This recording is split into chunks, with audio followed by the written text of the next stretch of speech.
Olá pessoal, participantes aqui do estudo do Livro dos Espíritos, junto com a gente, participante e trabalhador da Casa Centro Espírita Jesus de Nazaré, de Lorena, São Paulo, né?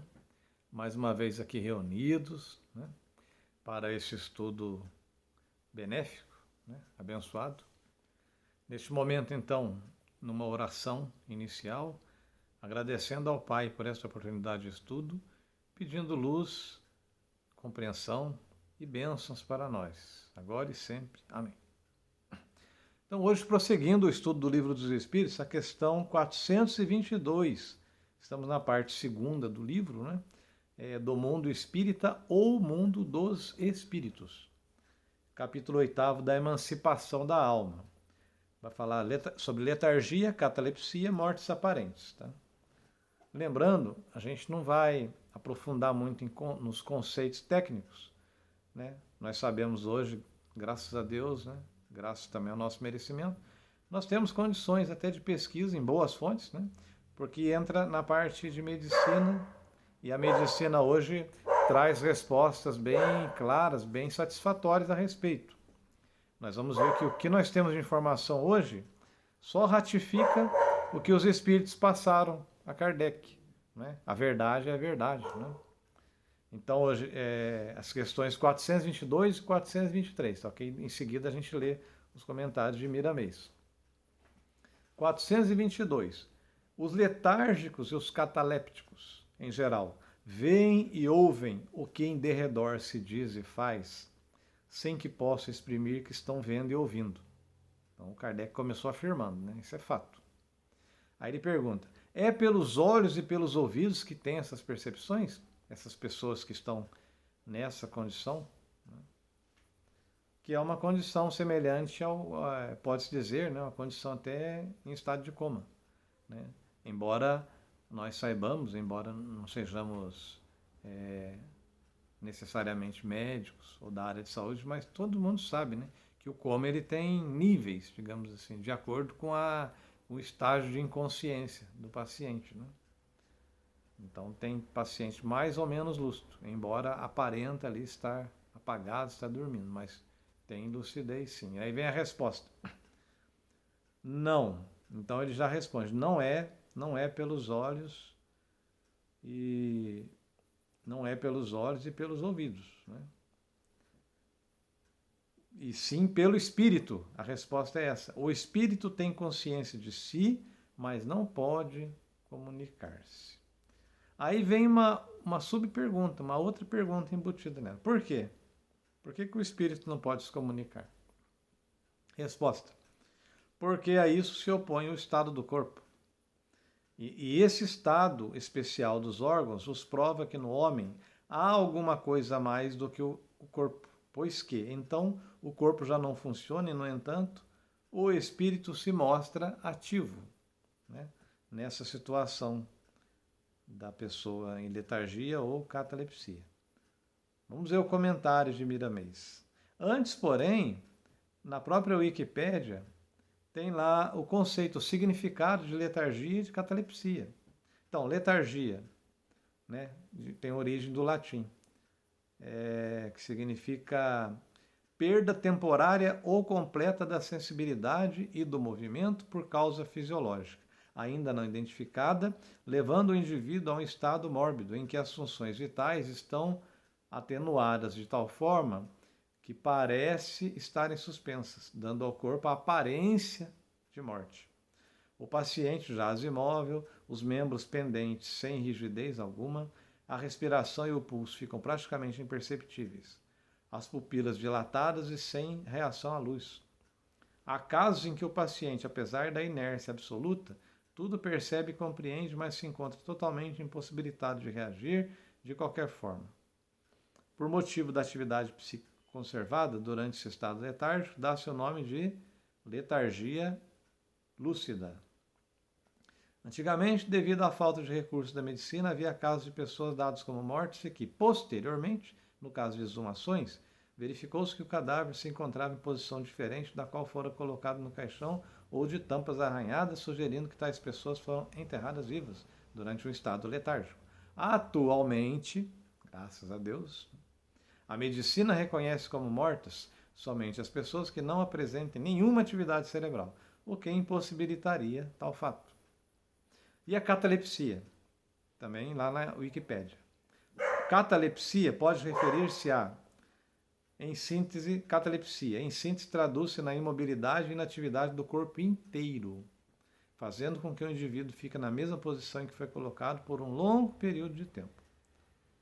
Tá? Aí ele considera aqui 3 tipos. Tá? Catalepsia projetiva, um fenômeno natural e benigno ocorrendo durante o sono. Catalepsia patológica, uma doença rara. E catalepsia, estoicismo, um conceito na filosofia estoica. Ok? Dito isto, vamos lá para o comentário do nosso espírito esclarecedor, que é o Miramês. Na letargia. Em estado letárgico, o espírito se encontra ligado ao seu fardo físico. Não obstante, dá aparências de morto, porque a sua força vital volta a um estado latente. Para bem dizer, ela se recolhe sem certas funções da atividade do complexo fisiológico. A alma somente se prepara para sair do corpo quando os órgãos entram em inatividade, paralisando esses. O espírito nada tem a fazer. A alma somente se prepara para sair do corpo quando os órgãos entram em inatividade. Tem um ponto e vírgula ali. Paralisando esses, o espírito nada tem a fazer a não ser sair para a sua morada verdadeira, a erraticidade ou mundo espiritual. Todavia, essa saída depende de muitas circunstâncias que o faz demorar-se pouco ou muito do quanto está ligado ao fardo físico. Poderemos encontrar essa fala em muitos livros mediúnicos de muitos autores, onde alguns mostram que certos espíritos, mesmo com o corpo em estado de decomposição e até já decomposto, continuam ligados a ele, querendo retornar à vida física, sem desconfiar que não há possibilidades para tal evento.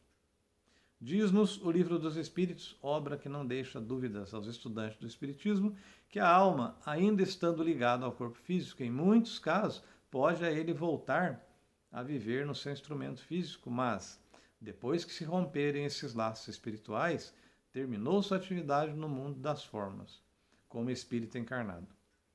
Somente resta a esperança de reencarnar em novo corpo para novas tarefas evolutivas. Não sendo completa a morte, há meios do espírito retornar às suas funções e comandar os seus órgãos, senão o corpo, para continuar a sua tarefa em nome de Deus.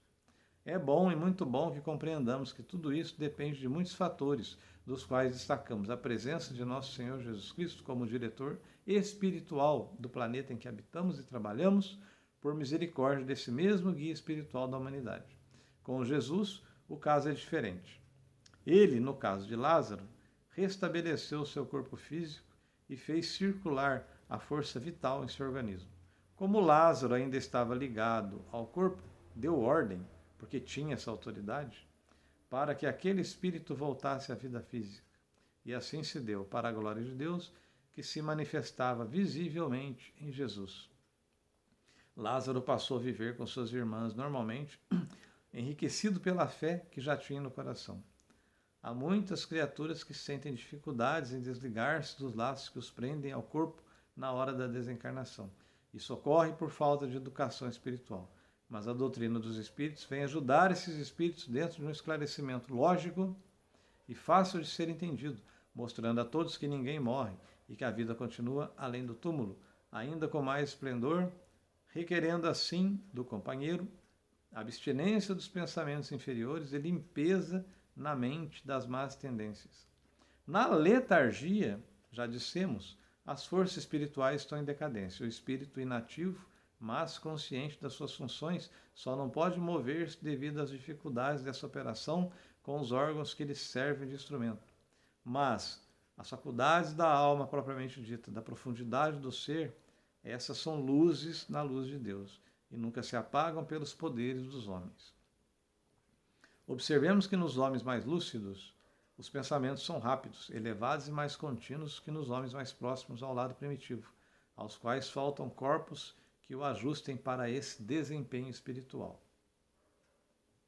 Para livrar desse estado de letargia dos muitos corpos que revestem o espírito, é preciso que se procure Jesus, que ele, com seus demais trabalhadores do bem comum, indicará como acender a luz no coração e tornar-se livre pelos conhecimentos da verdade. Então, está aí o comentário de Miramês. Vamos à próxima questão, que é a 423. Na letargia, pode o espírito separar-se inteiramente do corpo, de modo a imprimir-lhe todas as aparências da morte e voltar depois a habitá-lo? Resposta: na letargia, o corpo não está morto, porquanto há funções que continuam a executar-se. Sua vitalidade se encontra em estado latente, como na crisálida, porém não aniquilada. Ora, enquanto o corpo vive, o espírito se lhe acha ligado. Em se rompendo, por efeito da morte real e pela desagregação dos órgãos, os laços que prendem um ao outro, integral se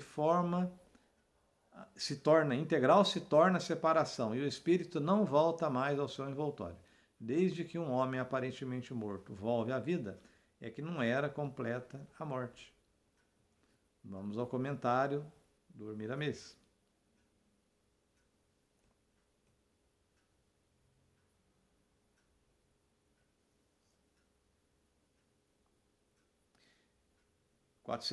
Comentário. Em estado letárgico, o espírito se encontra ligado ao seu fardo físico. Não obstante, dá aparências de morto. Me perdoem, gente, eu acabei fazendo o comentário da 423 antes. Tá bom? Eu havia deixado aqui minimizado, tá? Então, para fazer sentido, deixa eu voltar lá na 422 para a gente ver certinho o comentário, tá? Não foi perdido, né? Porque já ficou o comentário que eu acabei de ler. Já adiantamos. Que são questões, na verdade, são bem ligadas as duas, né? Então, a 422, o comentário da questão 422, tá bom? Agora sim. Letargia e catalepsia. A criatura em estado de letargia ou catalepsia fica impedida de falar e, por vezes, ver e ouvir pelos canais físicos. No entanto, ela percebe tudo o que se passa pela sensibilidade espiritual. Isso também ocorre com o espírito livre do corpo, que pode ter os mesmos impedimentos em relação ao corpo espiritual ou perispírito. Nada há a não ser Deus que possa impedir o espírito de manifestar seus sentidos mais profundos, porque o espírito é luz de Deus, com dons que ele mesmo deu por amor. Nos casos focalizados, o espírito fica impossibilitado de manifestar-se na área humana por impedimento dos órgãos materiais. O mesmo acontece com o perispírito, que mesmo com a tenuidade de seu corpo sutil, impede o espírito de manifestar-se nesses casos. Só lembrando, né, o perispírito é o nosso corpo espiritual, todos nós temos, né? Ele faz a ligação do espírito com o corpo físico. Né? Quando desencarnamos, ou seja, quando nos desligamos completamente do corpo físico, que esse vai entrar em decomposição natural, nós espíritos nos transportamos com o nosso perispírito, na nossa nova morada, né, no plano espiritual, e assim nos preparamos para uma nova reencarnação, sempre com o nosso perispírito, o qual também progride, né, é uma matéria bem sutil e vai ficando cada vez mais sutil conforme nós evoluímos como espírito, também só lembrando. Esse é o nosso perispírito, o corpo espiritual. E assim acontece com outros corpos que têm funções como vestes e aparelhos no resguardo da alma, para que se entenda gradativamente a luz nos caminhos do espírito imortal, para que se estenda. Outra letargia e outra catalepsia piores que as do corpo são aquelas dos sentimentos espirituais, dos que dormem no mal. Esses são os mortos, como diz o Evangelho naquela passagem que Jesus afirma: deixai aos mortos o cuidado de enterrar os seus mortos, lá em Lucas 9, 59 e 60. Os seres humanos que param nas paixões inferiores se encontram em estado de letargia profunda, da qual podem demorar-se a desligar. Outros estão envolvidos na catalepsia do crime e da violência, vindo depois a sofrer as consequências da aceitação desse estado anormal. A cabeça do indivíduo que somente forma ideias perniciosas está em fase de horrível catalepsia, e somente o tempo, a ajuda dos benfeitores espirituais e a sua boa vontade poderão ajudá-lo a sair dessas trevas. As sequelas ainda o acompanham por muito tempo. Os que ainda se encontram na letargia da fornificação, do egoísmo, do orgulho, da vaidade, do ciúme e da violência demoram muito tempo recebendo a dor como terapia divina para despertar do sono e fazer lugar com certas reformas no mundo íntimo, ao amor, à paz e ao desprendimento, dedicando-se ao perdão sem condições, com pulso forte para a conquista da fraternidade. As letargias e catalepsias de momento, provocadas pelos hipnotizadores e os magnetizadores, são breves.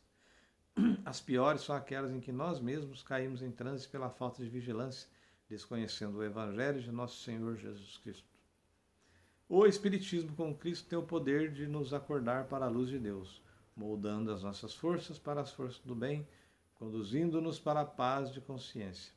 É Jesus voltando e curando as nossas enfermidades por amor, mostrando-nos como devemos fazer para consolidar a cura definitiva no nosso mundo da consciência.